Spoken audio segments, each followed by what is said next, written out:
Good afternoon, everyone. Special good afternoon to members of the media. Thank you for making the time to come to this, the third reporting session of the BERT Monitoring Committee.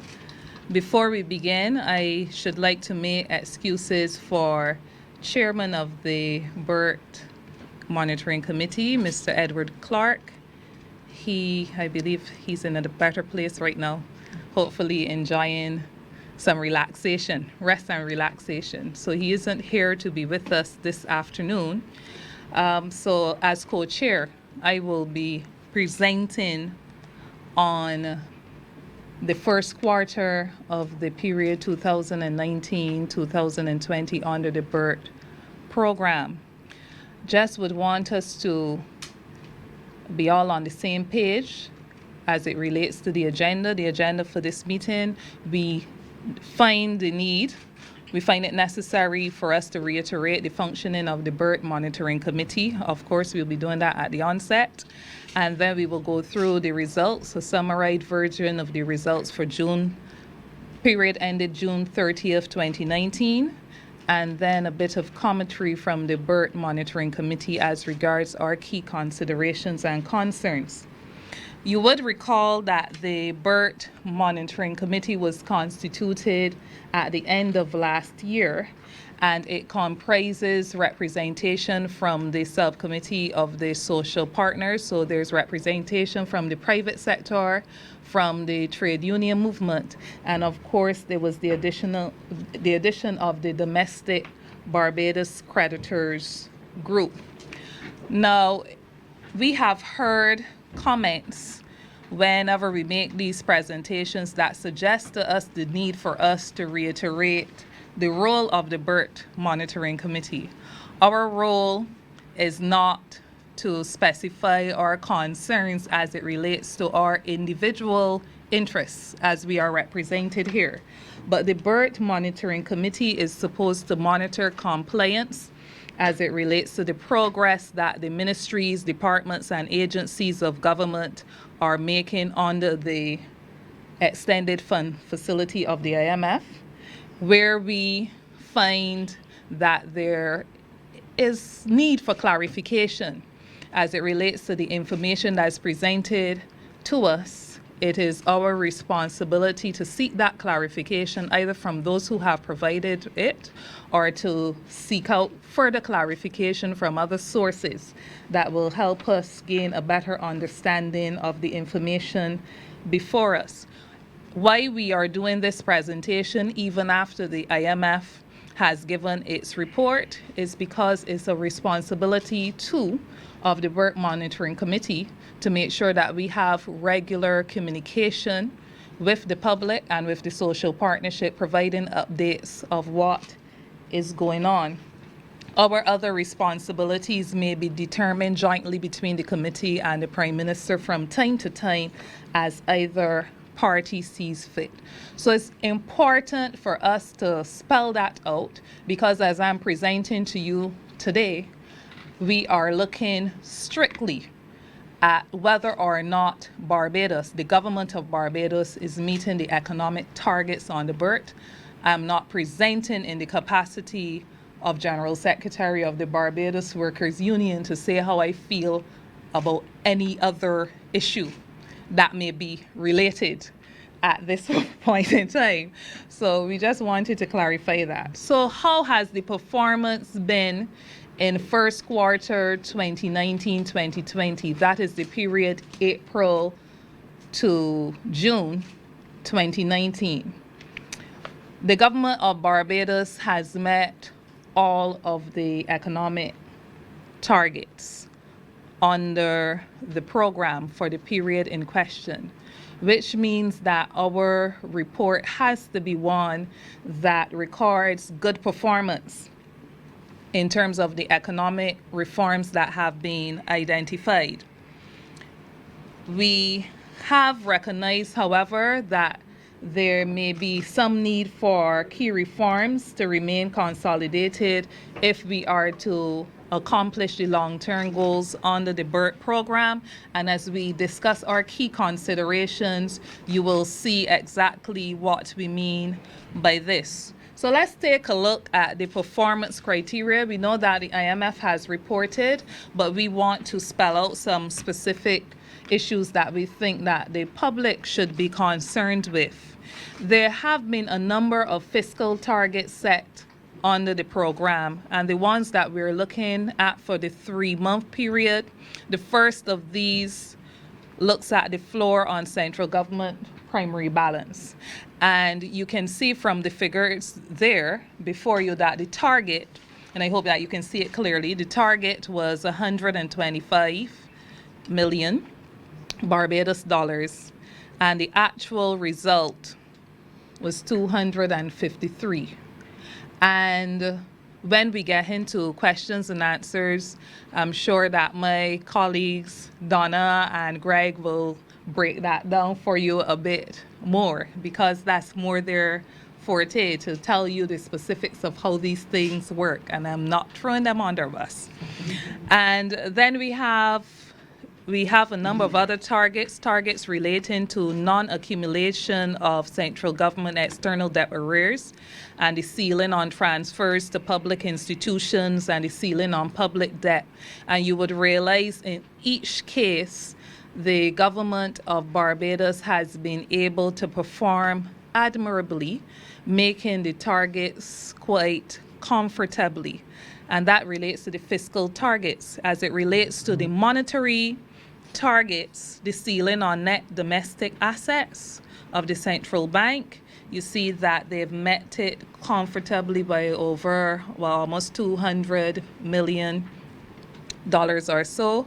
And then the floor on net international reserves is one that I think the average person in Barbados might be able to connect with, especially since foreign reserves and the fall in foreign reserves has been a concern for us for some time. And therefore, as foreign reserves started picking up, that too has been something that the average citizen tends to be concerned with. So what we had for the period was a target of $893 million set for the floor of net international reserves. And what we've recognized for the period ended June is that we've exceeded that by meeting $938 million in foreign reserves, as opposed to the 893 million target that is set, which suggests to us that we are moving quite comfortably towards what is desired in that regard. Where we will be picking up next will be on the performance criteria under as outlined by the indicative targets. We had the targets, the fiscal and monetary targets that we discussed previously, but under the extended fund facility, there are some indicative targets, and the word indicative in its very nature suggests that if these targets are met, well, they may not be core. Whether these are met or not met should give some kind of signal of how performance may be dwindling or improving. And under the indicative targets, we have ceiling on central government domestic arrears, floor on social spending, and the ceiling on public institution arrears. All these targets were met marginally in the case of the ceiling on central government domestic arrears and the floor on social spending. You would recall that there have been several reports being issued that suggest that under the BERT program, government cannot carry arrears. If the government of Barbados carries arrears at any level, for all intents and purposes, we would be falling behind and failing under the program. So it's very important, as you hear these reports, whether from us or from the IMF, from period to period, to be looking very critically at how the government of Barbados is performing in this regard. As it relates to social spending, one thing that we want to highlight to you is that effective the period June, the end date of the period under consideration, that this figure no longer includes costs associated with operations. That was one of the things that the BERT Monitoring Committee was concerned with, and we are very pleased to see that that correction has been made. It is very easy if social spending covers costs as well to perhaps even perceive that the costs may be more directed towards salaries and other operational interests as opposed to the actual objective that it is supposed to achieve. So we are happy with that particular change, and we are quite comfortable that the floor on social spending is at the level it is at. The ceiling on public institution arrears, target set 284 million, but that target, the actual result is well below the target. This is not anything in our view to be totally comfortable about, for a reason that I would suggest no, because while we have met the target, we want to be concerned as we continue to monitor this into the next period and the next, that we are not seeing sharp increases in spending by institutions that might also impact arrears. So as we are monitoring, not only for this period, but going forward, we are concerned and looking very closely to make sure that that arrears figure, well contained very comfortably now, that we don't observe any spikes in it that would suggest to us that spending may have been contained for a period but then reaches some kind of influx during another period. Structural benchmarks under the Economic Extended Fund Facility. As we present to you on these, it's important for us to highlight at the onset that there were 6 structural benchmarks. In fact, at the signing of the Extended Fund Facility, there would have been 4 for this particular period. But then during the last quarter, 2 things happened. The government of Barbados got permission from the Executive Board of the International Monetary Fund to have 3 of those structural benchmarks extended. There were 3 benchmarks that should have been realized according to a target by the end of June. But the government of Barbados requested, and the IMF Executive Board acceded to the request to have 3 of those benchmarks extended. And those are, the first one that you see there, the government was to conduct a comprehensive review of all tariffs and fees charged by the SOEs, the statutory boards, state-owned enterprises. The deadline for the achievement of that particular benchmark was to be June 30th. However, extension was sought and received to have that deadline extended to September this year. So it means that by the end of this month now, that benchmark, which should have been realized in June, is now expected to be realized pending the further agreement. Secondly, Parliament was to enact a central bank law which would clarify for the Central Bank of Barbados its true mandate and was intended to strengthen its decision-making capacity. In addition, what that central bank law should do would be to limit, and this is critical for the public's attention, limit the financing of the government to short-term advances, meaning that the government can't continue going back to the central bank over and over and over for a number of things. That deadline was supposed to be June 2019 and has now been extended to calendar year end, December 2019, which in effect would be the end of the 3rd quarter on the review.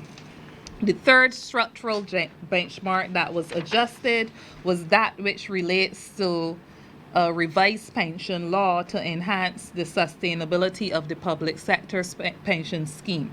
That deadline has now been deferred by 1 year to June 2020.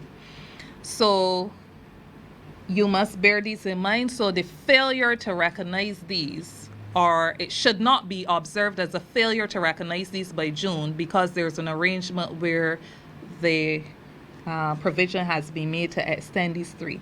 And then there are 2 other structural benchmarks that were introduced during the period that would not have been there at the onset, and these 2 relate to the Governor General needing to proclaim the Financial Management and Audit Act. If you would recall, in our last presentation, we had indicated that this was passed in Parliament and is now left to be proclaimed, and that should have been done by the end of July. And when we review July to September, guess we will get into greater analysis of this. And the government is also expected to conduct an actuarial review of the civil service pension system with a view to reforming it. And this is discussed as well under the facility. That deadline is December 2019. So those 2, the proclamation of the Financial Act and this actuarial review, these are 2 new structural benchmarks that were introduced during the period.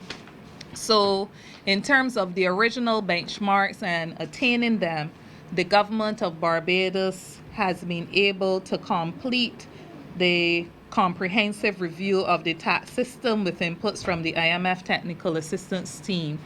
That is the single benchmark for the period that was originally there that has been completed. So we go through those. Those are the things we pull out for highlight. The media, members of the press, you may have questions based on other things that you have read, but those are the key positions that the BERT Monitoring Committee recognizes being important for highlights for report, and our considerations that we would leave with you. As mentioned in our last report, we continue to regard the target of a primary balance to a surplus of 6% of GDP as being of critical success to the BERT program.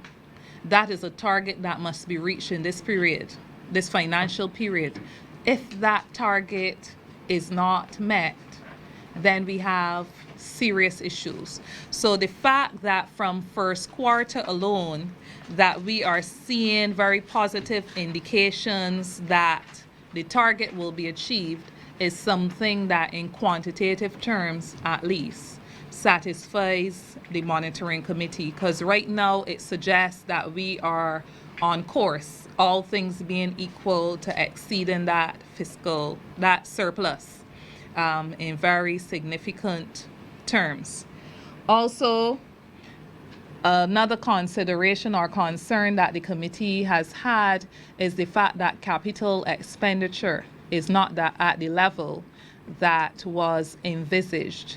We had hoped that there would be more projects on the way. Of course, the private sector, if they had to comment in their individual capacities on it, they will speak in terms of investment, and that being a signal that government was moving towards having the appropriate infrastructures in place for investments to be realized. And from the union perspective, of course, we will look at it in terms capital expenditures, a signal that more projects bring more jobs and therefore reduce unemployment. So for all of us, this is a concern, and we are of the view that that is something that needs to be corrected, and we want to keep monitoring that. We are also very keen to see the RERE program being fully implemented. A number of people during the first quarter of the BERT program, not the 2019-2020, the first 3 months of the program, we would recall that there was a lot of retrenchment, and there was also the presentation of opportunity that people who lost work would be retrained suitably to take up other opportunities, but not only for people who were retrenched, but that we should be moving towards preparing ourselves for future opportunities as a workforce on the whole, which means that the training under the national initiative is something that we are watching very keenly. We understand that it has started. There's a director in place for the National Training Initiative, and they're continuing to build that team. But we are very anxious and keen to see in place the full implementation of the National Training Initiative. So that's our presentation to you of the highlights from our view, and the presentation of our commentary of the performance of the government of Barbados under the first quarter of the 2019 period under the extended fund facility. And we are open now to any questions or comments from you. What I should have done at the beginning, I end with, so that we are all familiar to you. To my immediate right, the members of the committee, we have Akani McDowell, President of the National Union of Public Workers. We have Gregory McConney from the private sector. We have Robert De Silva from the creditors group, and Donna Wellington from the private sector as well. And we are all available to you right now for any questions or comments that you may have. Instruction as well. We'll take that. Thank you, Co-Chair. By reality and combination, if you can go straight back to the indicative targets. Sure. We do see the slight shortfall in terms of the ceiling on public institutions arrears. Does the monitoring committee has a particular time frame within which it expects those margins to be made up? You recognize it as a shortfall. The target there was 280,000 and the actual is 279. No, I meant the ceiling on public institution arrears. Okay. That's Ceiling 284 on and the actual was 185. 185. Which would be a slight shortfall if you would be willing to accept that. Okay, well, the ceiling, Greg, you're asking the ceiling on public institution arrears is saying that that's the point above which arrears should not go. So that ceiling is 284 million, and current for the period they were at 185 million, which meant that they were significantly below the margin. So that target has actually been met by almost 100 million, by 99 million. Complimentary from Barbados today. You would have highlighted the healthy state of the reserves at the moment. However, from the perspective of most pundits, one of the bitter refrains has always been that this is void payments to the foreign creditors. Is this a concern to the monitoring committee as well? Just a minute. Ed is saying that it's very hard to hear the questions, so you Oh. want to repeat because you're not asking them into the microphone. Yes, we have Mr. Edward Clark, who has joined us and via stream. So he's signaling that they're not hearing the questions. So for the benefit of the public, we will need to hear your questions. Okay, so repeat it? Sure. Sure. Projecting your voice. All right. As I would have mentioned, I hope this volume levels are good now. You would have mentioned the reserves and the healthy state of the reserves. However, many pundits would have highlighted before that these are void payments to the foreign creditors, which are still due. Is this a concern to the monitoring committee? And is there any word on when this would be sorted out? There's no question that is correct. 1 second, please. You want We have the slide? slide.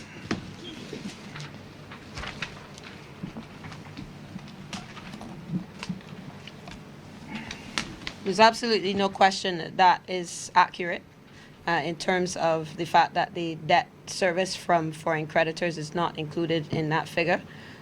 We await what the structure of the credit, the new credit arrangements will be. It could range from all sorts of things when you think about what even happened on the domestic side, where there was interest-only payments and principal payments stretched over a long period. We do not know at this point what the structure of the debt service is, but until such time, it does remain a concern, and it is an accurate thing to question. But we await what will happen with the structure of the debt service. It could be quite manageable depending on what the agreement is. And second question is that I don't know. The 6% surplus that was mentioned. Again, speaking from the advice of the economic pundits, many are saying that this is unattainable without a serious growth strategy in place, with a clearly defined growth strategy. The only other alternative would be more structural adjustment. Is this something, again, that is of concern to the Monitoring Committee?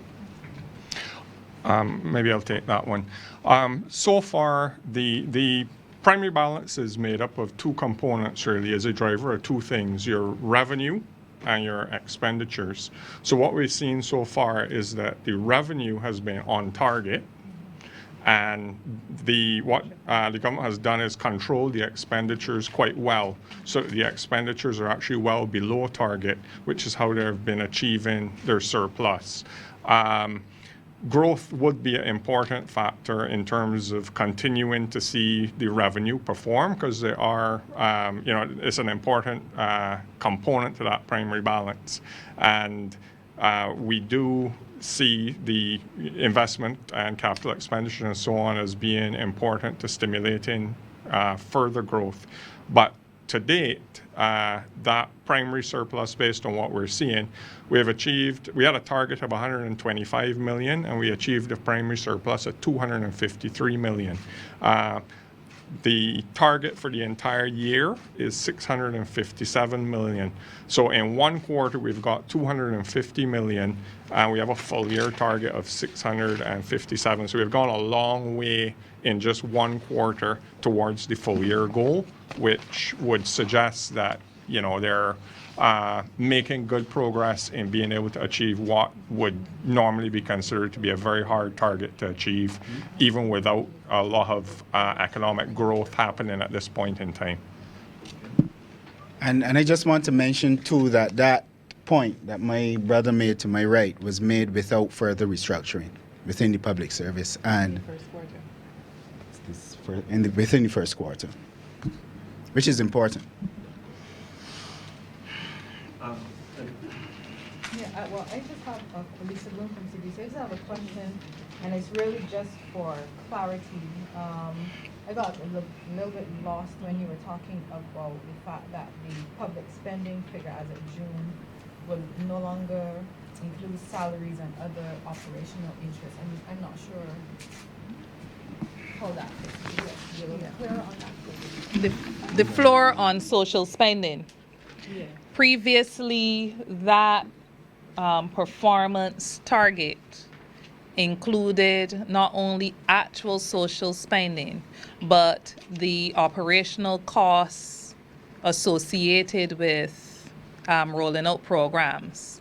So effective June, the third month in the period under review, what they did to adjust that was to remove the operational costs associated with the social spending. So what you see is a true figure or a clearer figure of what is actually being done as it relates to social spending. Where that figure is in place, you may have 10 million looking more like 17 million, which might skew it because it would include, just calling numbers, not definite figures, which would include a number of other things rather than the actual programs that are being rolled out to address social issues. Co-chair, in many instances, the government seems to be ahead of the curve in everything that we've seen here. Would it be pragmatic to expect a slight slowdown for the rest of the year, or can this rate of pace continue in terms of us meeting these targets? But we are optimistic, and certainly from the position of the BERT Monitoring Committee, we are not going to easily allow for a slowing in the pace. But that will be I don't want to say cynical, but a conservative view, because if the targets was set at 125 million, or the achievement in terms of surplus is 125 million. The target was 125 and we're not 253. One would think, what if the difference between the target and the actual is so much? One or two things happening. The target is either too small, too conservative, or maybe what you suggested, you're going at a pace now that will be slowed. A number of things can happen, but we are also very optimistic that the point we raised about capital expenditure and the concerns you have that we share about growth, that with these things coming on stream, that it should be sustained to something that produces a positive outcome. Even if the differential changes some, that it should not change going in a negative direction. Highly unlikely. Chair, if I could just add to Yes. this. Slide. Gotta get automatic microphone thing down. If I could just add that the chair's point in response is particularly important, that I think we all understand that a 6% primary surplus is difficult, it's ambitious, but there's early evidence that it's achievable. But that isn't necessarily to say that an 8% primary surplus would be even better, because, and I think that's why some of the targets include not just constraints on excessive spending in some areas, but actually floors on some social and capital spending, because you want those social and stimulative expenditures to occur. So you might achieve 8 by holding back even more, but then you start having some negative impacts by doing that. Social impacts. So it's all a balance. Next question maybe for you. The social fallout as a result of these measures in achieving these ambitious targets, the 6% surplus, etc. Are you satisfied that they are all bearable at this moment? The public is bearing them pretty well. That would go ahead. Yeah, we, as a union especially, we are always concerned about the social fallout from these programs. It is a question of whether or not what we are doing is necessary, and the union sees the program as a necessary evil, if I can say that. We may not always agree with what is being implemented, but once we understand why it is being implemented, then we can accept it. I think we have all sat as social partners and understood why the program is being implemented, and we understand the benefits of the program. So therefore, we are all supportive of what is being put forward to the social partnership and the wider country as measures to get us out of this economic difficulty.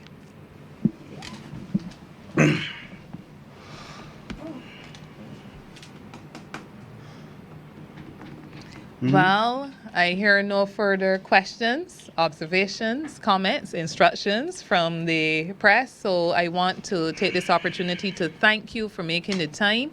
And we look forward to reporting through you to the wider public in another 3 months' time as we conclude our analysis of the next quarter. So thank you, everyone, for coming. Thank you.